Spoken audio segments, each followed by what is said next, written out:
Hello, everyone. I'm Ivo Daalder, president of the Chicago Council on Global Affairs, and this is World Review, our weekly look at news from around the world.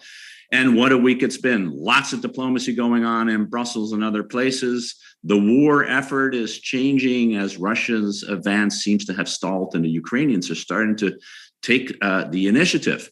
And around the world, we are feeling the consequences in rising food prices and inflation, rising energy prices, and all kinds of shortages.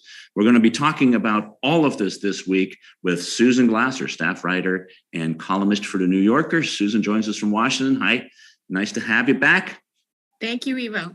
And also with us from New York City, Ryan Heath, who is the author of Global Insider, Politico's must-read weekly, actually bi-weekly, right, newsletter on what's happening around the world. Ryan, great to see you. Likewise, Ivo. Hi, everyone.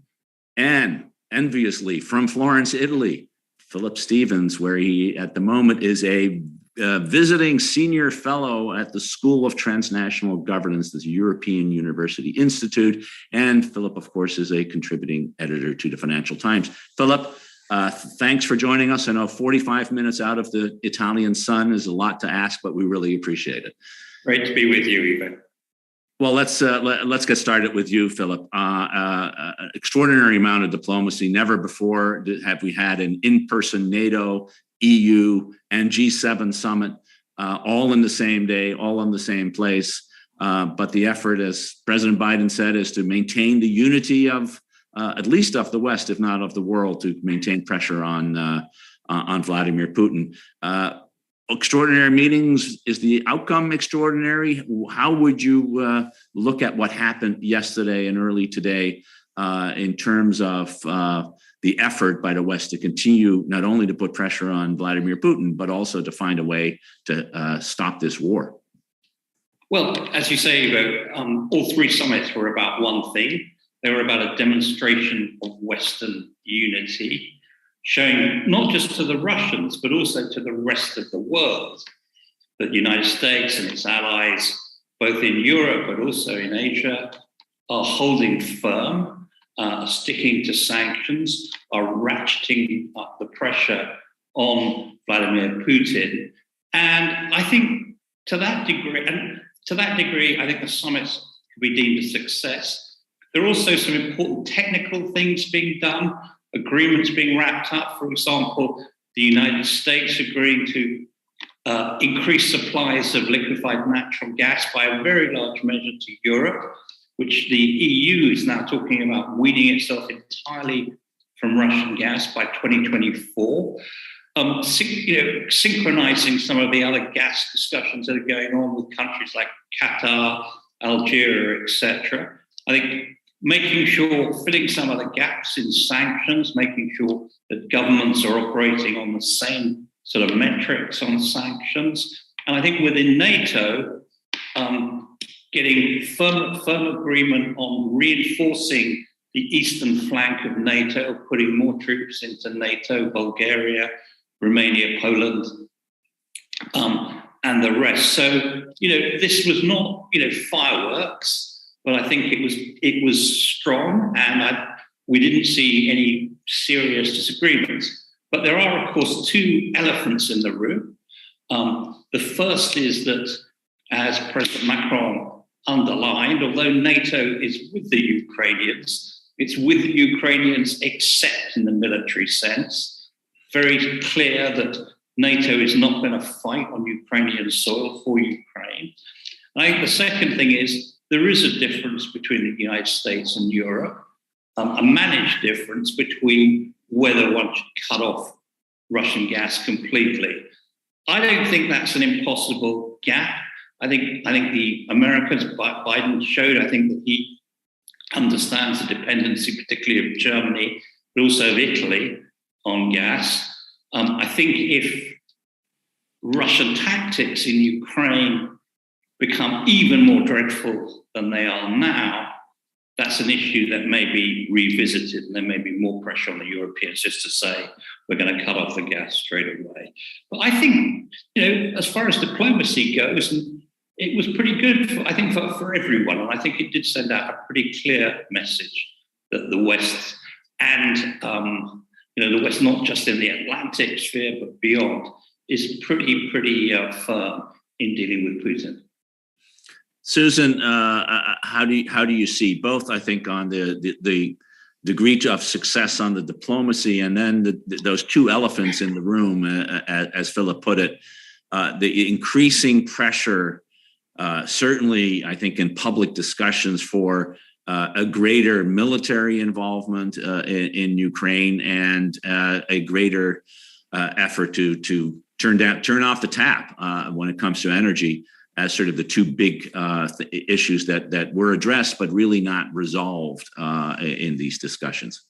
Yeah, that's a good way of putting it, Ivo. And I think, look, I agree absolutely that, more or less it was a dramatic signal to send, and one that was sent to have an emergency session like this. The mobilization of additional troops into Eastern Europe and to reinforce the borders and the sort of potential conflict zone with Russia have been really striking. Obviously, you think about where we were just a couple years ago, and there is this element of the self-fulfilling prophecy. Putin complains about NATO and ends the war with a massive mobilization of NATO troops right on his border, the very thing he claims to be objecting to in the first place. So, that clearly is a dramatic thing. And once you start flowing troops and, advanced weapon systems and the like into these places, it's hard to envision them going away anytime soon. So you have, on the one hand, a month into this, a kind of very physical reordering of the security map of Europe. What are other kind of potentially long-term consequences? You see that the West does, in fact, have the power to throw somebody out of the global economy pretty quickly and pretty dramatically. And we still don't even know what that really actually means for Russia, over even the short to medium term, never mind the long term. And it's also hard to see those sanctions going away. In fact, the meetings this week underscored a willingness to continue to impose sanctions, even if it's not entirely clear how far along Germany and others will come on the energy piece of it. Look, it's like all crises. What I'm struck by, right, is that, for those of us who were watching this, right, there's this element of a tragedy foretold unfolding, right? And it's like, the consequences of ignoring for years and years and years, like, oh, well, we should, get our Energy Act in order. We should reduce our dependence on, and of course that didn't happen. And there's a million reasons why it didn't, including the view that I think was incorrect and now shown to be so of Angela Merkel, that, somehow by integrating Russia firmly in as an economic partner, that would reduce the security risk from Russia. And, so one thing is, I think it changes the assessment of risk for all these countries. Is it enough? Is it lasting? That's very hard to see. And so that goes to the other question that I hear in Philip and from you, which is, well, what next? Unity for its own sake, in some ways, has been the Biden diplomatic mantra. The question, of course, is what kind of outcomes it achieves as a result of that. And it didn't prevent the war, right? That was a major goal of the Biden diplomacy in the run-up to the war, was unity.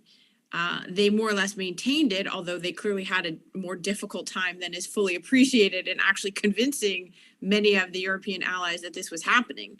But to what end, right? And what next? And Putin, he has seen that for 20 years that if he can wait it out, he often is able to begin to undermine and to unravel that unity.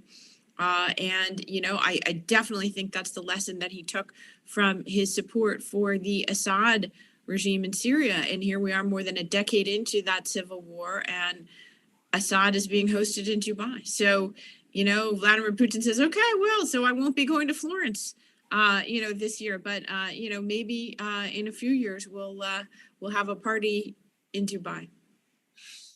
Yeah, Dubai or Abu Dhabi or Riyadh. Or Delhi. or Delhi, or indeed, and of course, always in Beijing. And Ryan, in addition to commenting on what Philip and Susan said, Biden really had, it seems to me, three audiences. When one, of course, was what we talked about, the Europeans, and making sure that there's this unity, including the Japanese, of course, and the Canadians. But secondly was to send the message to Putin that you can't break us, our unity is real. But he also had a third audience in mind, further east, in terms of China and Xi Jinping. And I think part of the conversations with the Europeans, particularly at the European summit, was to say, how do we push the Chinese off the fence? I noticed that I thought the strongest statement paragraph in the NATO statement was about China, not necessarily about anything else, or to China getting off the fence and being warned that if they materially support Russia, there are going to be consequences. How do you think that conversation is going, as well as how do you see the general effort to date?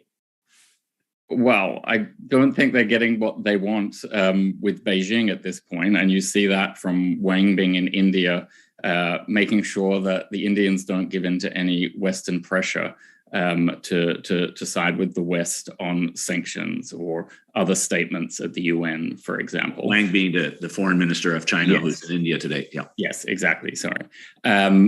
But I think that's a very important point around unity at two levels as well, because it demonstrates to China the scope of the West's ability to crack down on China if it comes to it on a sanctions front. And I think what we learned within the EU and its ability to hold a united line, we learned through Brexit that when its real strategic interests are threatened, the EU is perfectly capable of acting in a united way. And for the time being, it is doing that on Russia. But I agree, Putin is doing whatever he can to try and split that alliance.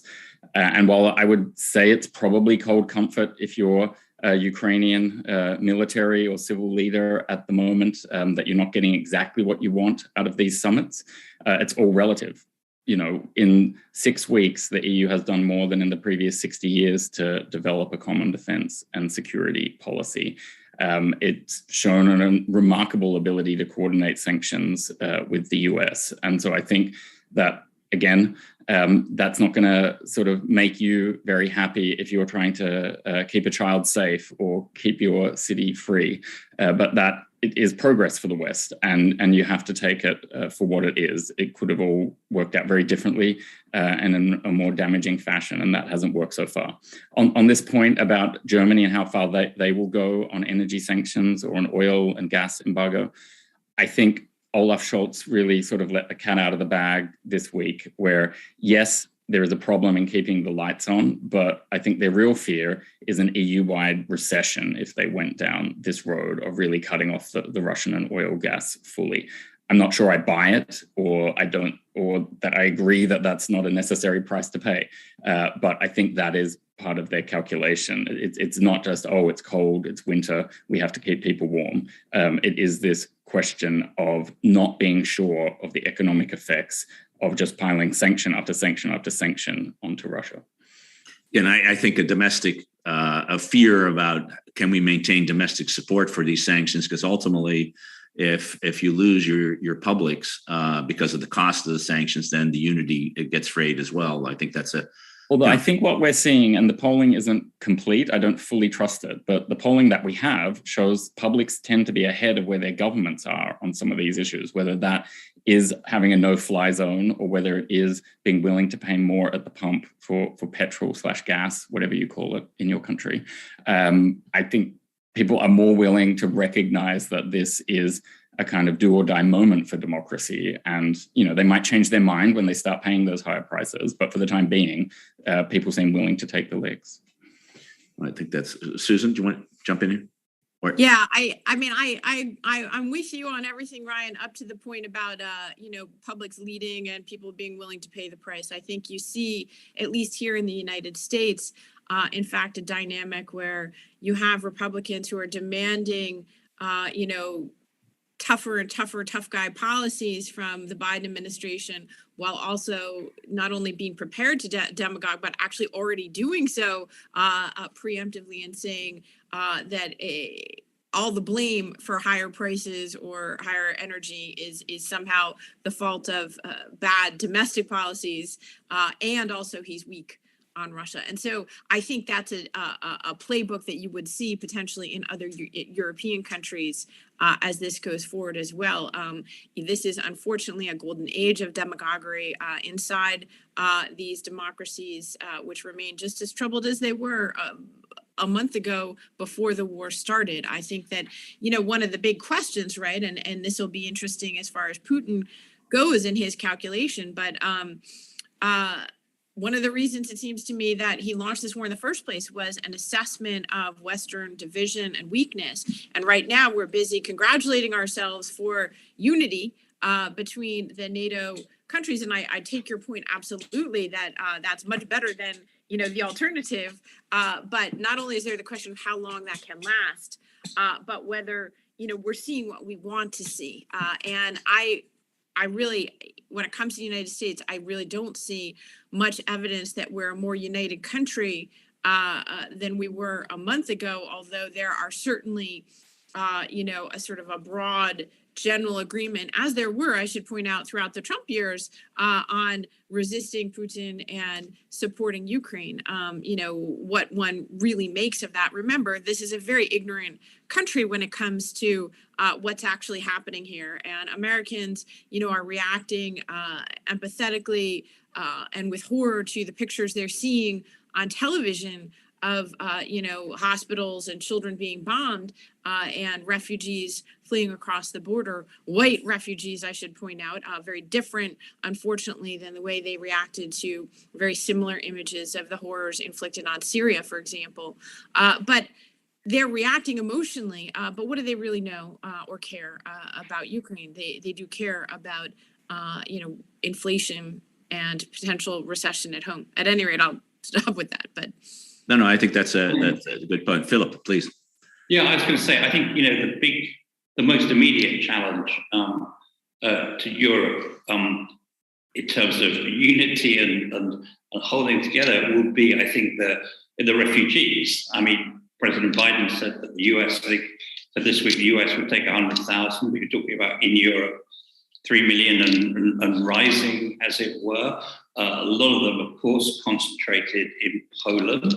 For now, the public opinion has really sort of opened its arms to these people. And, in the UK, for example, the government's been far more restrictive than the public seem to want, because people have been signing up, online to say, look, we'll take a family or we'll take a...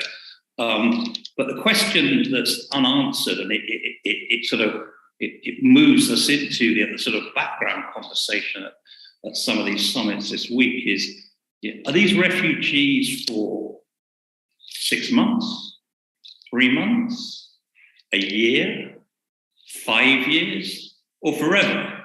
And, that you can't answer that question unless you take a view of where this war is going to end. And just talking to some of the people who are in Brussels this week, there's a sort of a pretty grim feeling now that this is heading for a long and messy stalemate, as it were. There's a lot of praise for the Ukrainians, their military strategy, their capacity to push back the Russians. But I didn't hear anyone say, but they're going to be able to push the Russians out of Ukraine. There's no sign, according to people at NATO, that Putin is willing to negotiate a sort of serious peace, as it were.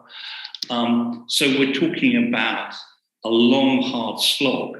And I think that's what will really test both politicians and public opinions. If we're still talking about, the sort of deadlock, perhaps a sort of a new dividing line, but a sort of an armistice line as opposed to a settlement in Ukraine in a year's time, 2 years' time. I think it's a great transition, Susan, to really, Putin made two calculations. One, that he would win this war very quickly. And second, that the West was too divided to impose real cost. We just talked about, so far at least, the West not being divided, but in fact united and imposing costs that Lavrov, I think this week, the foreign minister of Russia said had not expected, and particularly on the central bank and financial sanctions. But clearly, this war is not going well for the Russian military. I think Philip's right that it's not unlikely they're going to be removed physically by Ukrainian forces anytime soon, but they're on their back feet, so to say, and so you are someone who studied Vladimir Putin better. How does he, one, does he understand what's going on, and secondly, how do you think he reads it, and then of course, thirdly, what's he going to do about it? Yeah, these are great questions, and I do think they actually, were we to have answers for them, they would definitely shape the questions we left the diplomatic piece of this with, right? Because the question of whether Putin is going to escalate, whether he's going to retrench, are the fundamental questions right now that would be shaping Western decision makers' response as well. And so, a couple thoughts. One, I do think that Lavrov comment was very notable about the sanctions and what they did or did not expect. Number two, the military campaign plan obviously didn't go as expected in terms of, being set up for a sort of blitzkrieg and a decapitation of the Ukrainian government in Kyiv. It obviously is not only still standing, but they are not much closer to that objective of taking out the central government. I thought there was a remarkable appearance by Dmitry Peskov. I'm not sure why he did it, but he did an interview with Christian Amanpour a couple days ago. And, it was really notable to me. He basically admitted that none of Putin's objectives for this campaign have been met. And to me, that's been the thing why I've been very skeptical so far of any real negotiations or diplomatic movement, because how is it possible when you've defined the goals of the war in existential messianic terms of both restoring Russian Empire and Russia, Ukraine are one people, and also they need to be denazified. It's pretty hard to say after a couple of weeks of denazification that didn't go very well, never mind. And so I think this idea that the Kremlin itself does seem to understand they haven't met any plausible goals. I think we should, for that reason, be very, very skeptical in the short term of any negotiations. There has to be some victory for Putin. So the question is, how does he get that in some sufficient way? And I think that's why, Philip is picking up, as am I, a deep skepticism and a fear that there is a long-term grinding war of attrition that potentially could set in as a result of Putin not being able to have any declarable victory. There was a statement just before we came on today that struck me as potentially noteworthy from the Russian Ministry of Defense, essentially saying after 1 month, we're focusing our efforts now on the Donbass and the East.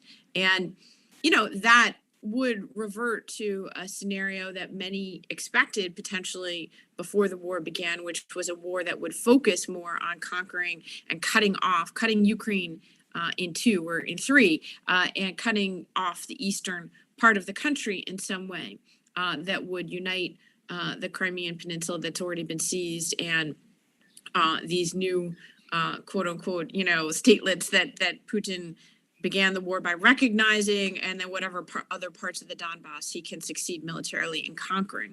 So that's an interesting thing. I mean, again, I would be skeptical. Let's wait and see if that's really what, the shifted focus is. The other point I would make about Vladimir Putin is that it's not his first war. And this, I think, is very significant from the beginning. It was why I thought it was likely that he would go ahead and launch this attack, actually, was because he has used force and used military power throughout his 20 years in office. Unlike Xi Jinping, for example, where, in China, they really haven't had a war since 1979 against Vietnam. That's not true for Putin. He's seen this as a part of his success. And what did success look like for him previously? Well, it looked different than what we might think of as military success. The war in Chechnya, the two wars in Chechnya, one before he came to power when Yeltsin was still the leader, and the other that brought him to the Russian presidency, they didn't go well right away. They included enormous damage and attacks to civilian infrastructure and outright acts of terror, just like we're seeing now, and a brutal, horrific occupation of Chechnya that included deportations of people, that included literally throwing people into pits. That was a big thing. Zachistki, those are purges of Chechen villages that were seized. These are all the things that we're likely and are already seeing in parts of eastern Ukraine that have been taken by the Russians. So it also took place over a long period of time. And while they were initially able to have some success, the mopping up operations took years. And it was only when they finally succeeded in killing and then buying off the remains of the Chechen leadership and installing the thug Ramzan Kadyrov, who remains in power today, that Chechnya years later quieted down. So I think, unfortunately, that's a chilling potential harbinger, at least of how Vladimir Putin sees war, and therefore he may not really care at all. I mean, he can look at history too, and he knows that it even took the Nazis more than a month to take Kyiv in a very different military situation. So, I bet he's not following Twitter and all the proclamations of, Ukraine has got him on the ropes all that closely. Sobering, Ryan, a picture here, although a lot of, there's already evidence, I think, as Susan said, that there's some really terrible things happening. We see deportations of Ukrainians into Russia, talks about camps and even being sent to Siberia in the same kind of way that happened in previous Stalinist periods, and we're living in a new Stalinist period in some ways. You read it the same way, that the politics, the diplomacy is really not going to be the end game. The end game is going to be some kind of military stalemate, and stalemate sounds good, but it's pretty horrific for the people who are on the wrong side of the line. Pretty much 100%. There's not really any strategic off-ramp for Putin. His objectives have not changed at any point, and they're not likely to change. Doesn't mean there can't be some tactical off-ramp, and it's for Zelensky to decide if there's something he wants to give up in order to create a peace. But I see this going on for a very long time. And on that point about deportations, both sides agree that around about 400,000 people have already been deported. And the phrase that is being bandied around now is filtration procedures. And we know that means taking away people's ID and sending them to the equivalent of gulags or ditches. We've seen this before. I don't need to go into the details. It's not good. So that's 1 out of every 100 Ukrainians has already faced some initial stages of this type of procedure. So what can we do? We can send more weapons in, is about all we can do if there's not going to be a no-fly zone. And I think that there are really significant weapons that are now being committed. They're not all landing in Ukraine yet, but very significant uptick in what is being offered.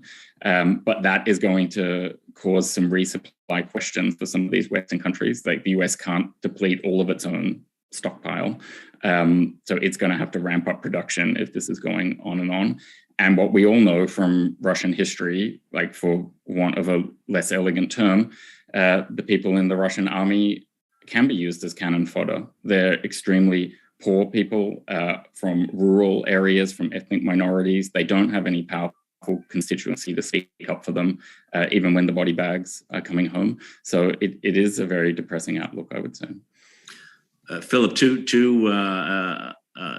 sort of consequences left for you to address. One, of course, at NATO headquarters, a lot of talk about escalation to non-conventional means, chemical weapons in particular, because that's what the Russians have been talking about so publicly, but also potentially nuclear weapons. And the question, what then? What's the response? And also, if there is a stalemate, and let's say it's mostly in the east, from, say, Crimea up through Luhansk, the rest of Ukraine would then not be presumably in the crossfire. And would it be conceivable that, in fact, direct Western help to rebuild and maintain and deter any further incursion might be possible? That the very security guarantees for that part of Ukraine that Putin suggested was the reason for the war might, in fact, be forthcoming? Is that something the West should be starting to think about? To take that second question first, I think it's very much front of mind that while Ukraine isn't going to be allowed to be in NATO, NATO is going to have to be in some form or another in Ukraine.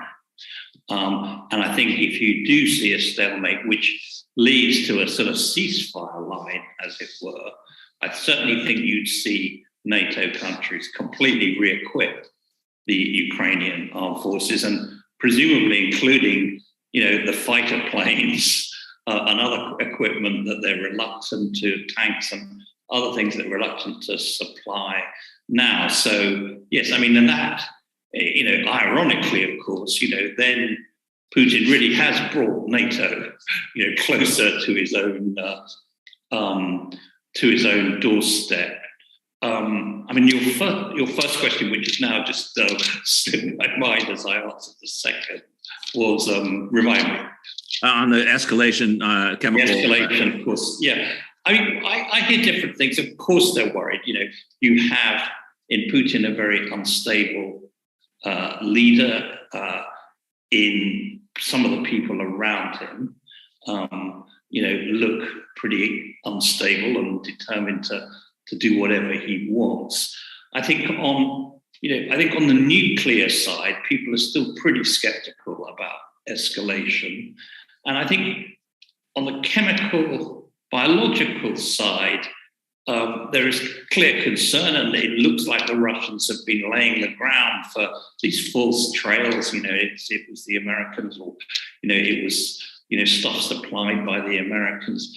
But I was talking to one diplomat and said, if there's anyone in Moscow thinking about how they could turn, say, the Indians against them, they'll surely be thinking the way to do that would be to use non-conventional weapons, because I think in those circumstances, it wouldn't just be the response from NATO, but it would also be, I think, a lot of those people who sat on the fence during the UN General Assembly vote would probably feel compelled to jump into the, quote, Western or anti-Russian camp. So if there's anyone in Moscow thinking about the sort of geopolitical framework here, they'll be arguing, I'm sure, against any use of unconventional weapons. But of course, on the nuclear side, although I said, people think it's pretty remote, the very fact that we're talking about it as a possibility tells you how far we've moved. And the other thing on the nuclear front is, and it was a discussion that we had here the other day at the European Institute, was, if you're worried about nuclear proliferation before this conflict, you should be a lot more worried after this conflict, because other countries around the world are going to think the way to stop yourself getting invaded is to get nuclear weapons. Well, and remember, of course, that in 1994, the Ukrainians gave up. Yeah, of course. The third largest nuclear arsenal in the world in return for security assurances, not only from Russia, but from Britain and the United States. And look what that got them. Not a lot. Ryan, there's another piece, to get people even more depressed who are watching and listening. And that's sort of the economic fallout that is not direct related to Ukraine, to people in Ukraine or people in Russia, but really around the world. And we see food prices starting to increase, and a growing concern at the World Food Program and others about whether there's enough food to go around to feed people who are already at the edge of starvation. And we're seeing the same on energy and inflation, and the global economy really starting to suffer. Talk a little bit about that and sort of how we need to think about it, and what possible mitigating steps people are starting to think about. Yeah. So it certainly puts in perspective some of those African votes to abstain at the UN, for example, because it's a lot of those countries, those very vulnerable populations that will be on the real sharp end of energy and food price inflation or the simple lack of existence of the food. So probably a lot of people watching already know that about 90% of wheat in some countries comes from Russia and or Ukraine, and that's particularly true across Africa. But if I take a step back, I think when a lot of these sanctions were put in place, they were obviously seen as essential emergency measures. And the people who put them in place also knew at the time that they weren't sure exactly what all the consequences were going to be. So it's a case of finding out in real time what some of the consequences are. And it's definitely in food and energy where two of the critical gaps in understanding exist. And I think what we're looking at over the next few months is we might be in a world where we have not cut off Russian oil and gas. That will continue to flow and be paid for to varying extents across the West, but where we will have cut off Russian wheat and fertilizer exports, and Ukraine won't be able to harvest or plant a lot of its own crops. And then there are the questions of getting whatever it can plant and harvest out. And so that's going to cause a terrible human cost, obviously. It can literally lead to these situations of mass starvation that the World Food Programme has warned about. And this is, minor in comparison, but it is a big problem for trade advocates, where if we end up in another situation where the people who make decisions on trade have caused the most vulnerable people to suffer as a result of those decisions, it's not a great advertisement for the people running trade policy in all its various iterations. So yes, the World Food Programme does need a lot more money, but that is kind of tactical band-aids. And so you are starting to see governments give more donations there. But what is really needed is some big strategic thinking and changes, not a bunch of donations to the World Food Programme. That's really last resort sort of stuff. So the sort of things that I think need to happen there from my talks with all of these experts is you have to change the incentives for farmers. If we're going to have all of this limited supply and we can't change what comes out of Russia and Ukraine, then big other producers in Brazil, US, Australia, countries like that, they have to be incentivized to grow more food crops and the most nutritious ones possible. And that is not a given because they can get a lot of money for cotton right now. And we don't want to end up in a situation where we've made a bunch of clothes for people who can't wear them because they're dead. And that is an extremely harsh formulation of the situation, but I think it's true. We're starting to see some other changes to reduce energy dependencies. Really good news about this EU-US liquefied natural gas deal today. But let's keep that in perspective too. Even if that all works out to plan, that only replaces about 10% of Europe's Russian gas imports. And that's if you can keep every single US port terminal operating at full capacity, and if the Europeans can rush the opening of some of their soon-to-be completed terminals. So a huge lot of ifs and a lot of big strategic thinking that needs to happen now, because it's too late if we just start thinking about it in 3 or 4 months. Yeah, and in some ways too late to even start thinking about it now, because the pressures that you mentioned are already in the system. And to complicate things further, it's one thing for governments to think through and make these decisions. But when it comes to gas and when it comes to oil and when it comes to food, it's the private sector that actually decides how to produce, what to produce, where to ship it, who pays for it, et cetera. And that complicates all of that as well. I mean, what we just one final thought. Yeah. Half a final thought. What we also saw with COVID is there will be nationalist impulses here as well, for people to lock down supplies within their country to do their job of serving their own people. And we're going to get into this begging game again, and it's going to have big problems. Philip, jump in here. I think Europe's an exception here. People like me have been decrying the common agricultural policy for years and years and years, saying it's wasteful and whatever. But the one thing that Europe has at the moment is a centralized capacity through the use of subsidies and premiums and whatever to, if you like, if not direct, to incentivize agriculture. You're beginning to see that now with, special subsidies they're talking about soybeans and whatever. So I think in Europe, it's a small part of world production, but there is a capacity to operate not as national governments, because they can't anyway, to operate on 28 nations and actually get something done. So that's a small part of it, I know, but I think COVID should have taught governments that you can't do these things on a national basis. And certainly Europe on the vaccines operated as one, or the European Union operated as one.